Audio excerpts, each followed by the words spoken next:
Good day to you, Jason here, Birchfield Family Farm, Oxford, Ohio. We're running grass-fed Red Devon cattle, St Croix sheep, chickens, and Idaho pasture pigs in a rotational grazing system here. Also, love helping folks get off the ground and get started with your grass-fed small farms and homesteads. Things like fencing, water, stock density. A lot of folks have the land and the desire, but the experiential knowledge and perspective is just not there yet, and that's where we come in. We can help you. Let us know. Usually starts with an hour phone consult. You can find us through the website, birchfieldfarms.com, link in the description. Got a good word for you today. This comes from Psalm 30.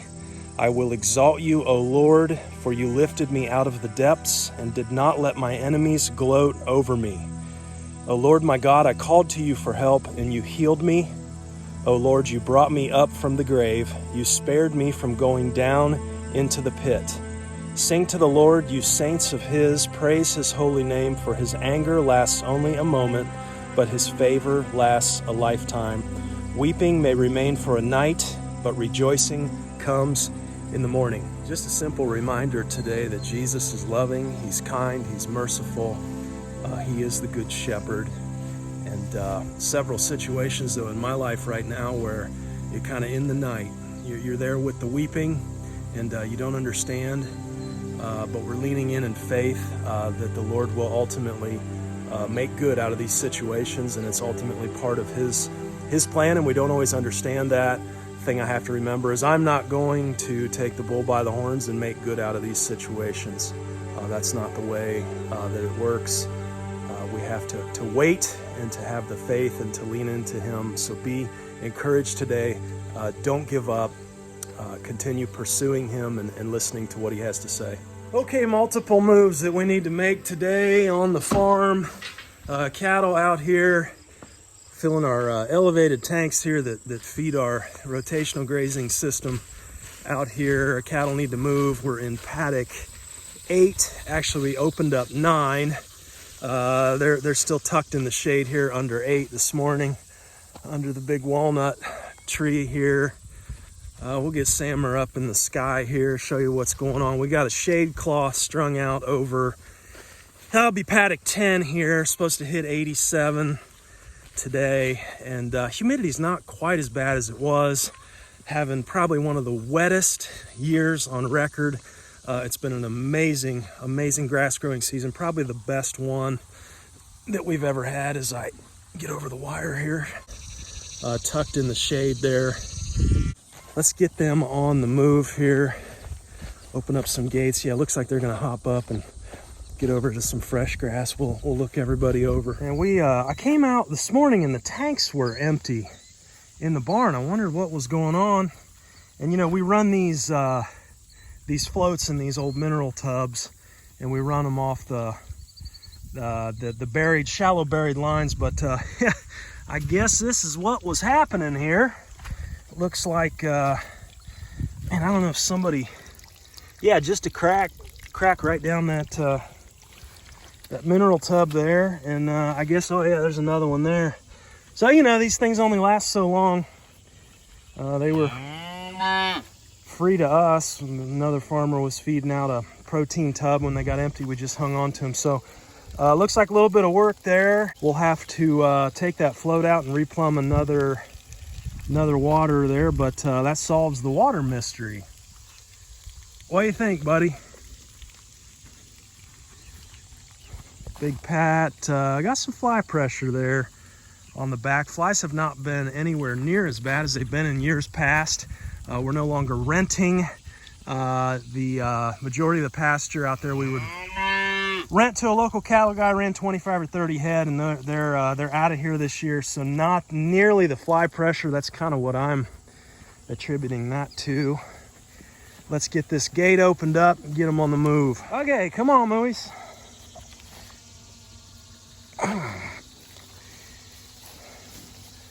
Looking them over. There's Petey there. He goes in the end of next month. Man, he's looking good. Daisy, LP, the calves, little Bobby. Man, everybody's putting on weight. Look at Joy back there. Joy's 2 years old now.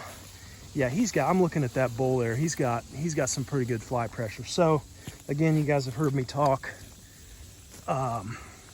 We'll get a new water out here. We'll wrap that thing in fly paper. So when they come down to drink, get the face flies, we'll get our homemade fly spray. And if it gets bad enough, we'll hit them with that. And then of course, keeping them on the move here. This stuff we're moving in on, man, it feels like we were just here. We went right back and did another rotation just because of all the moisture we've had. I mean, look at this, look at this grass. I was telling the wife, I said, if we can't make it work this year, it ain't gonna work at all. I think maybe I've said that here before too. So we'll leave this alleyway open and let them, and I hate to do that because they've hammered that area under the walnut tree. Really need to get that seeded. But we do have this shade cloth up. So I'm hoping that shade cloth encourages them to duck under there instead of coming back into paddock 8, but we'll leave it open just in case. Looking at these two pastures here, we got some pretty good impact, a little bit of overgrazing even. They've taken spots down further than we should have gone, but with all the moisture, I'm not really too concerned about that. So looking at the two here, looking down the fence line, you can definitely tell a difference. Just some really good stuff. Continuing to come on to that. We'll go through the rotation here and then we'll head over to the pond pasture. And I think coming into this time of the year, you guys hear me talk about designing your rotational grazing systems, especially on a small scale. You want to design for the fall. You want at least 30 days of rest is what we say. That's primarily for the sheep, but you need good recovery in the fall. And to get that, probably want to be even closer actually to 30, about 36 days. So about 18 days of rotation in the spring because your grass is going nuts, and then lengthen that out as you go through the spring and into the fall, and all the while trying to keep that grass, as we look at that sigmoid curve of grass growth, you're wanting to knock that grass back and keep it in that teenage stage, trying to get your stock density dialed in so you don't have to mow behind them. Looking at this, I see a little more horse nettle than I'd like to see this time of the year.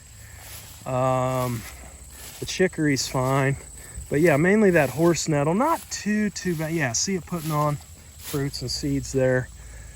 Nobody's going to touch that, but we got some really good grass growth. I see a lot of red clover, dandelion, plantain, white clover. So we got some good stuff for them today. This will hold them for a day, and then we'll head over here. We got a very weedy paddock 11 here. Multiple reasons for that. I can see that velvet leaf there staring me in the face clear across the pasture. Look at the pigweed, the spiny amaranth, and oh yeah, this is now the sheep will love the leaves on the spiny amaranth, that pigweed. But velvet leaf, nobody will touch this velvet leaf. You can see the weird looking fruits on here. The leaves are very soft. It's been said that it's a good plant to use for toilet paper, so maybe keep that in mind in the next pandemic, huh? Anyhow, we need we will let them on this, but having some sheep in here would be helpful. May run the rams over here and bunch everybody up on this paddock. Let the rams, kind of eat on this and get a good graze and a good trample. Get that stock density up a little bit, but see what happens after today here. Anyhow, everybody moved and settled. I guess I better go get that water repaired. Okay, before we go up and repair this water, I wanted to give you a shot of a few of these pats. This is paddock 7, so we were on this before, 8, 9, and now 10 today, and you can see something is into these pats here. It's got me intrigued. Look at that one, just about gone. I mean, that's exactly what we want. Cattle will not graze around their pats. We don't want them to, actually, in your rotational grazing system. So, we played around with harrowing pats with chickens for a while. Quite a bit of labor there to move the birds behind, but it does work. You know, I'm thinking with the way that that's lifted up, I'm thinking this might be birds, but I don't know. We may have I know we do have several species of dung beetle. I've never seen them this aggressive though. Not really sure. Let's head over here and look. Okay, paddock 8 here. Yeah, these pats are looking really good, and you can see them starting to get scratched already. The consistency looks real good though. Yeah, look at that. I mean, that's just completely getting pummeled from the top there. And you know, maybe we get some time, we'll scratch through one. I got to get them some water here, but yeah, pretty interesting. You know, I guess there would be a case we could make for wild birds moving in this time of the year, right? They're going to scratch through there, and they're going to get those maggots, which would also make sense why we don't really see the new ones disturbed. But we do, you know, going back here through the paddocks, we do see the old ones. There's just about every one here in 7.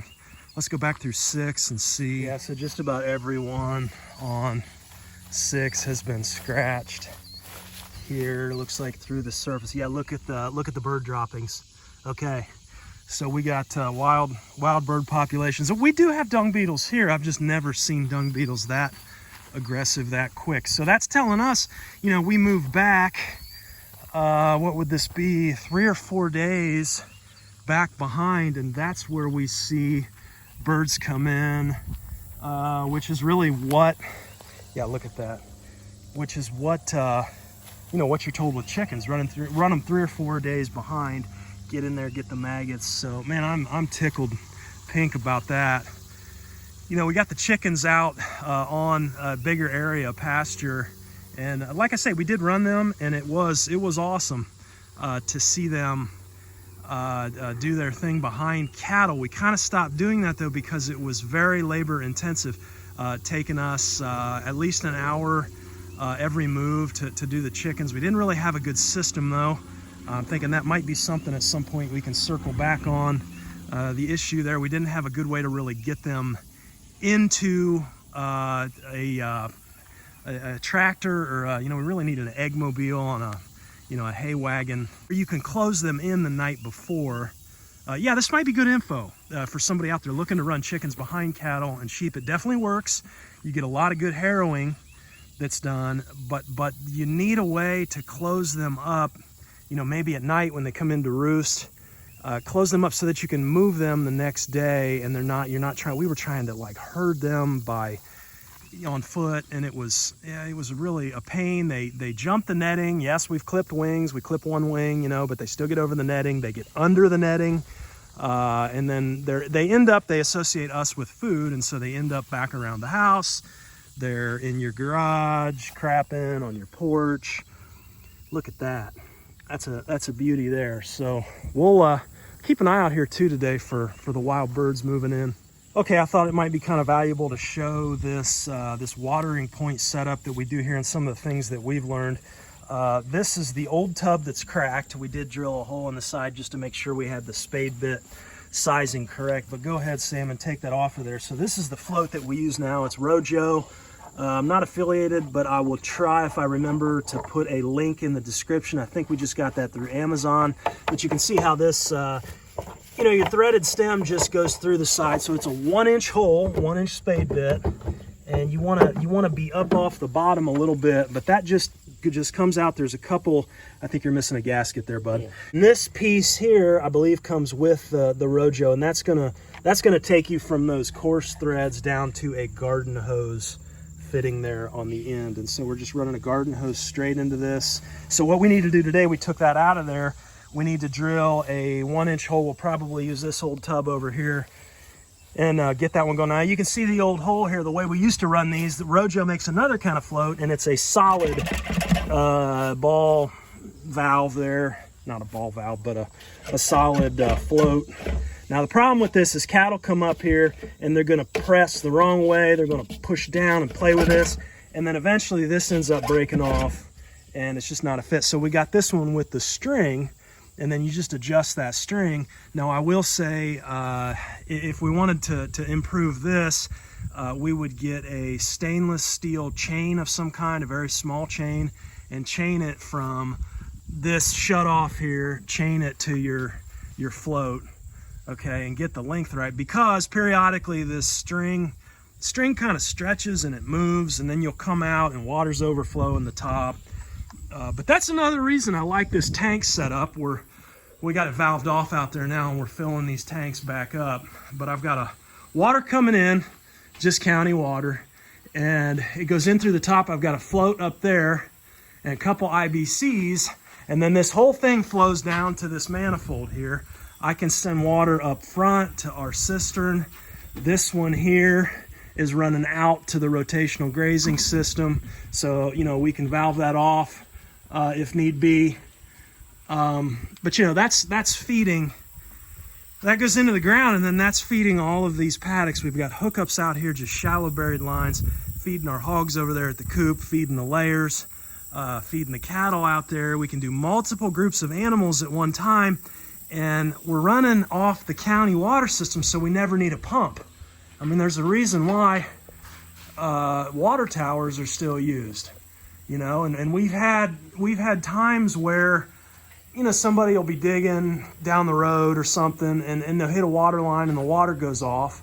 It's like, oh man, but we'll have these tanks full, and so we've got some leeway there. And it's not just that, but then when you have a leak like we had today, we're not on the hook for a big water cost, right? Because all we do is drain our tanks, and then we fill the tanks back up, and it's not a whole lot of cost in those tanks versus, you're running all night long and the water's running out everywhere, blah, blah, blah. Anyway, several reasons that I like these tanks. These are elevated, maybe, the bottom there is maybe 7 to 8 feet high. So maybe we may have, maybe 10 feet total to the very top, 10 or 11. And that gives us about between 4 and 5 PSI is all we need.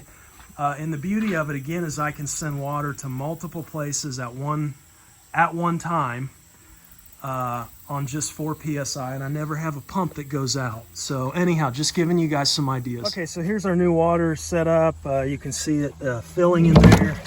Got the new tub. I like to keep these nice and clean. I also like when we set these up, I like keeping it closer with cattle to the electric fence where it's coming in, because I don't want them stepping on that backside. So there's not enough space. If they would try and get back here, then they're going to get a shock before they step on that hose. So that's a lesson learned the hard way there. We'll get this filled now over here. So what you got going on is you got that quick coupler snapped in to that riser down there. We do have a splitter on this, so it looks like quite a bit of horsing around, but basically, it just pops in and out, the piece on the bottom there, and that attaches us to the water to flow. This other hose is flowing out there to float on a 5-gallon bucket and running a Plossin water. So that water to the laying hens is automatic as well. And other than tanks cracking and breaking or whatnot, not a whole lot of horsing around on this water system. You do want a valve that can handle a low PSI. So that Joby does a pretty good job for us. That water coming back in right now is called your replacement rate. I don't have a flow in gallons per minute, but you can see, I mean, it's not huge. We're quite a ways away from those tanks, and it does flow better when we keep them full. Even when it's not full, though, we can still usually get what we need out here. We were going to get some fly paper. Let's do that. I always like hanging out here too until this thing gets about half full or greater, just because if somebody comes over for a drink, a lot of times they'll flip this or tip it when there's not a lot of weight in the bottom, and then you're going to drain your tanks. Okay, heads down here. Everybody just nailing it.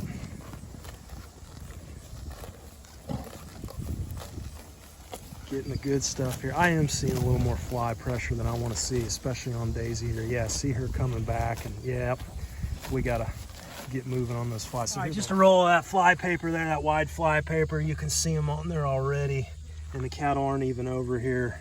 So it gets a lot of those face flies we found, and does the trick. I'll link to that. I think that was another Amazon deal there.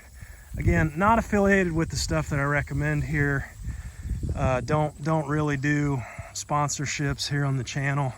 If you're somebody looking to improve my videos or SEO or whatever, please stop contacting me. Good grief. Just not interested. Don't need any more traffic or business, but thank you. All right, so I'm back here on the back of the windmill pasture. You can see I've got this net strung all the way along the back side here. There's kind of 3 different tiers of grass here. We cut this and did some loose hay. You know, you can see how kind of open and sparse this is. We really knocked that down and cut it close for that loose hay. Then there's kind of a square over there where actually the sheep were on. That's been several weeks ago. And then kind of the third tier is this, and this whole rectangle back here is about 2.5 acres. This is like an acre back here where it's grown up. And you can see we were doing our haylage back here, but what I wanted to show you is look at, if we can stay still for a minute, look at all the pollinators. I mean, they are just thick. They're everywhere, all over that chicory, the red clover. So it's been probably a month maybe since we've cut this for haylage. I mean, look at this stuff. Look at the red clover. My goodness. And this is so. I'm really interested to see when we put the sheep back here, and this is going to be a great spot for them. Right now because they're recovering from lambing, from weaning and raising out those lambs. But I'm curious, you know, which section are they going to go to? The lowest cut section, medium, or the highest back here, that acre back here of where we were cutting haylage. And we're gonna head up. We've got them over by the pond today. I'll show you a 3-wire strand system we use to keep them contained. And let's get them moved over here to this section and see what they go for. So I know as we walk, we'll talk here. There's this whole debate in the regenerative community on grasses and length of pasture, you know, and which is the most nutritious. I've seen everything from, you know, grass that has seeded out and seed head, and folks trying to say that is, you know, your highest bricks and your highest nutrition for ruminants. We've probably seen something more the opposite, and I actually have the test and the data to prove it, and it's on hay. And last year, that first, second, and third cut hay, right? We went all the way from, you know, first cut being about 6 to 7% protein on up to about 10% protein, and cutting number 2, 19% protein in that third cut. And, you know, we saw the same with TDN, you know, with energy. We saw that energy be about 56 in first cut and just creep all the way up to, I think it was over 60 on third cutting. And so, you know, you look at that in third cutting, I think it's safe to say third cutting was a lot more nutritious hay than first. But it also depends on your context and what you're trying to do.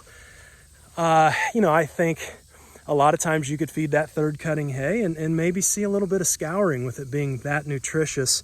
But moisture also plays a part. That's one thing we're learning here recently is I think there's just so much oxidation with hay that, you know, a lot of times that lack of moisture will cause those cow pats to stack up. We're told that's protein, but moisture plays a part as well. And I think, you know, if we can get that feed, that ration in the 55 to 60% moisture range, I think we typically see those pats even out a little more. And so I tend to be more in the camp of, you know, when your animals, when they need nutrition and they need good stuff, I guess that's all the time, but let's give them more than they need. Let's let them self-select a little bit, but let's give them a little bit lower cut pasture. That lower cut pasture, especially this time of the year in mid-August, you know, sheep trying to recover from lambing, let's give them that lower cut stuff, very green. But there's a context there as well. If you notice scouring, they start to scour. That's not good. You need to get them onto some longer stuff there and try and get them balanced out. Point is this: if you give them access to a range of material, then they're able to self-select and do that balancing themselves. But that can be tougher in a clamped down rotational grazing type of system. You know, so you really need to manage that grass height and keep an eye on it. But that's been our experience here. Let's get these sheep moved and let's see what they tend to self-select in this backfield. Okay, so we've been over here on this, we call this the pond pasture over here, and we had them up against this fence row to kind of get some of that eaten back. As you can see, this 3-wire system held them in pretty good. We're only at about a third of an acre over here. And so, you know, stock density is nothing to write home about, maybe 12,000 pounds per acre. So again, that's got a direct correlation with what you can run electric fence wise is your stock density. Yeah, go ahead and just run them out around the end there, and then we'll run them through. And, a little slow to get going here today. Okay, here we go. They're gonna figure it out here and come dashing down the lane. And I'm gonna try and head them up this way.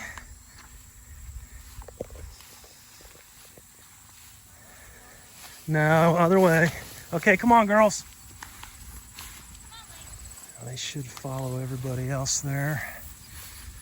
And I'm gonna need to get up front because they're just gonna run. Okay, so I had to make a mad dash here. We left the wrong gate open. Girls will run them this way. And they'll kind of position right in here. You might be able to see it from the sky, but we're gonna try and wrap them around this fence. Man, it's getting hot.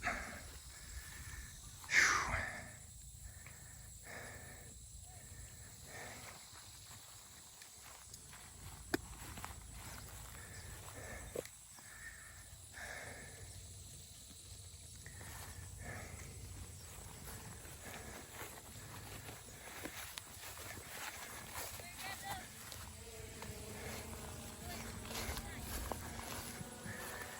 Hey, Sarah, one of you come up here, please.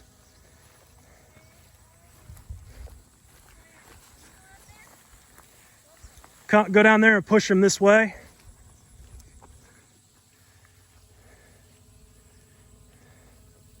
We're gonna try and wrap them right around the corner of this fence. There you go, Ev, stay there. All right. Now, back that way. There we go. Yeah, push them from that way now. I got them from over here. There we go. Yep, keep them up against the fence. All right, a little bit of horsing around here. Nope, that way, sheeps. Yep, there we go. All right, wrong way. Hey, Sawyer, can you run out there and push them back to the left? Towards there, we're going in down there to the left. That's where that gate is on the fence. Sawyer's our fastest, most energetic, so we'll put her on the task. There we go. And she knows. It's just a sense, you know, when you're moving sheep. There's just a sense of the group mind, the mob, the flock. They kind of, you get that leader going in a certain direction, and then typically the rest will follow. Perhaps a lot to learn from our own nature there, or about our own nature from them, huh? Okay, here we go. So they are heading in, most of them.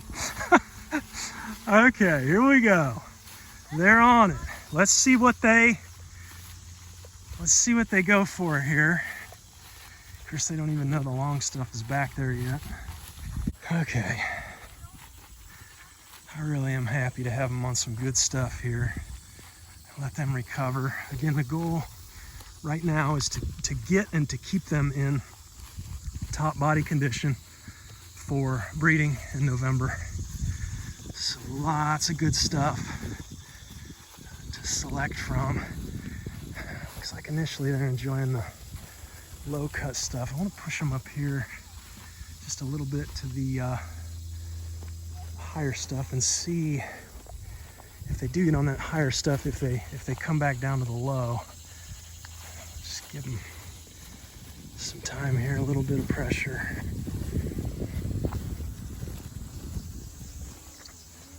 So that fence row should kind of tell us too. Yeah, see some of them getting in there in that fence row into that longer stuff. They just don't know that stuff up there is present. Okay, yeah, here we go. There's one that's found it over there. Yeah, here we go. This would be oh yeah, look at him just going at it, chomping it.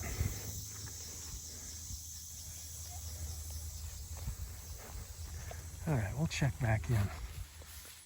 Okay, so this is kind of cool. You can see the water turning on there. We have a valve hooked up to my phone that we can actually turn off and on. A toggle switch on the phone here, and 40 gallon water here.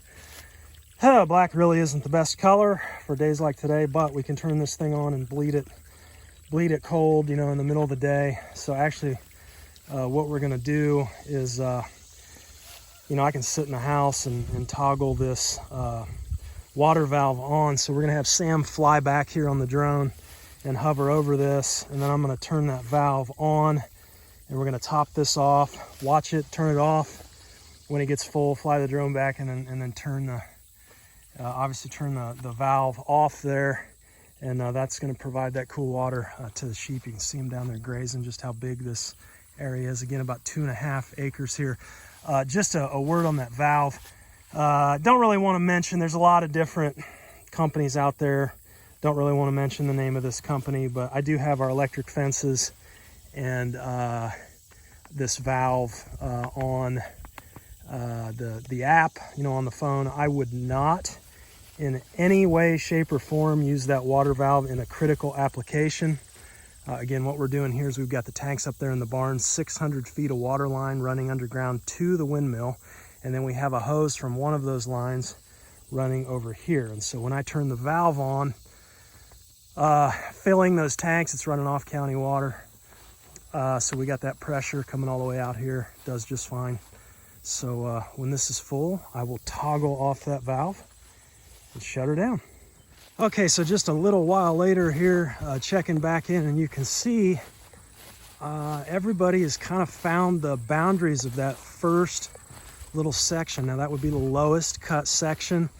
You can see I have one on this section number 2, and then the ones that found the longer stuff came back on that shorter stuff. So you can see they're kind of all staying more towards the shorter type of forage, which is telling me they need a higher protein, energy, and a higher moisture feed right now as they recover from raising lambs and weaning, and they come back into condition. It's this lower cut stuff that they're going for, that they're liking the best, you know, if we truly allow them to self-select.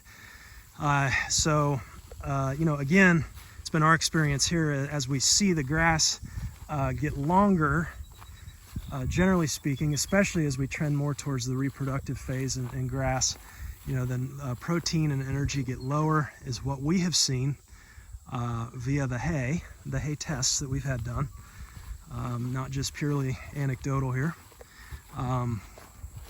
So yeah, we're going to give them this good stuff.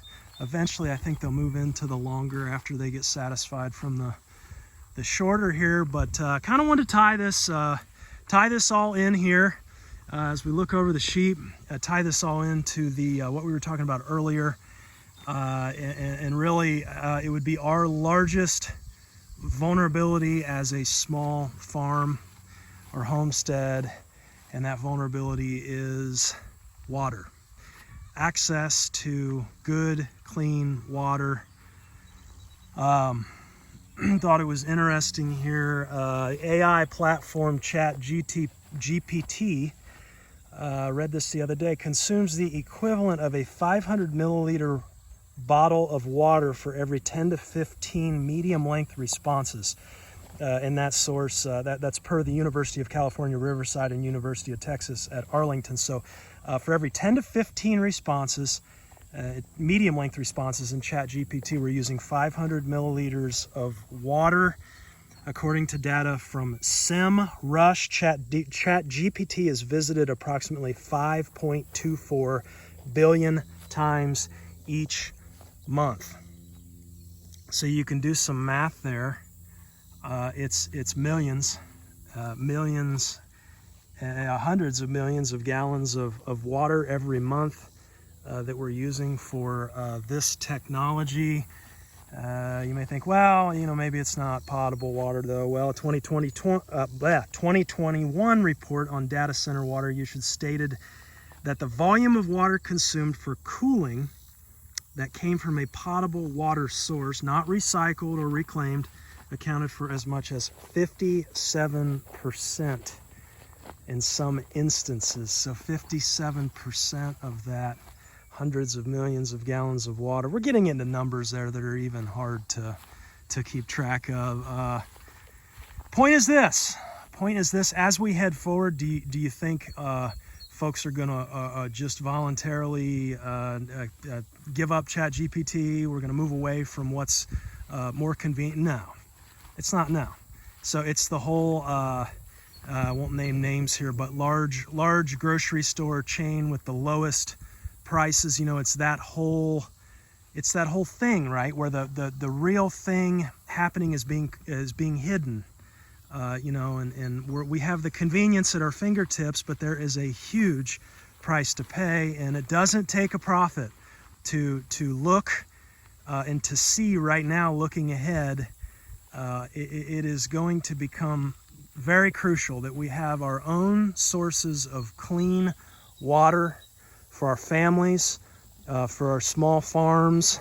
We're on county water here, and that's our largest vulnerability. And I realize that, and we're taking steps to try and mitigate that risk. But that's, we had somebody, I think it was last summer, hit a line digging several properties over, and it shut the water down. And I remember thinking, man, seriously, we've got, few days stored away up in the tanks, but turning on that faucet and not having it there, whew, that is a scary feeling. And when you get all these livestock, it multiplies, it compounds that risk. And so, you guys know our story here on that windmill well, contaminants from the farm field, the row crop runoff, all the chemicals they're using on that stuff.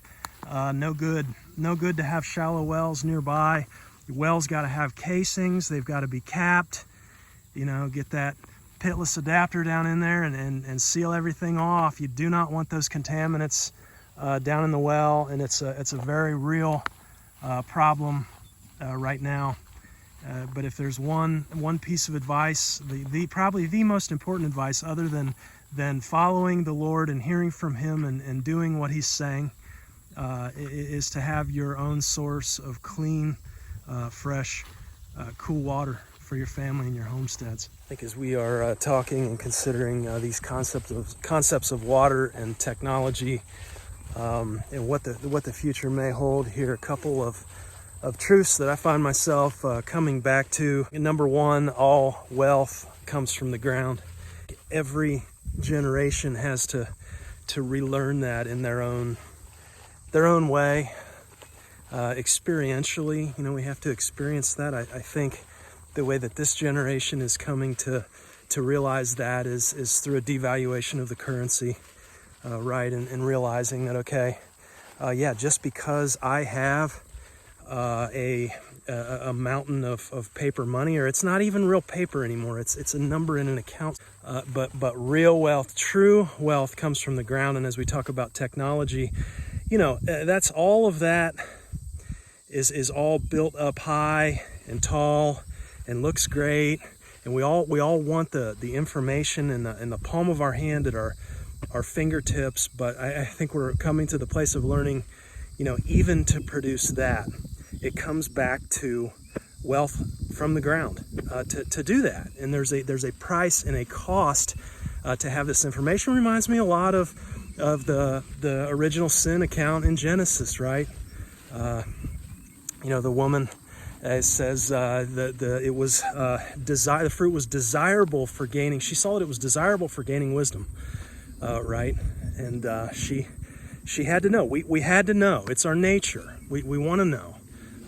And when the Lord told us, if you eat of that, you will surely die. That's what He said. And there's this whole movement now in the culture that I'm hearing about, believing that this AI now is going to lead to, this ability to care for ourselves and really take really good care of ourselves. And then at some point in time, we're going to kind of join the technology and life extension.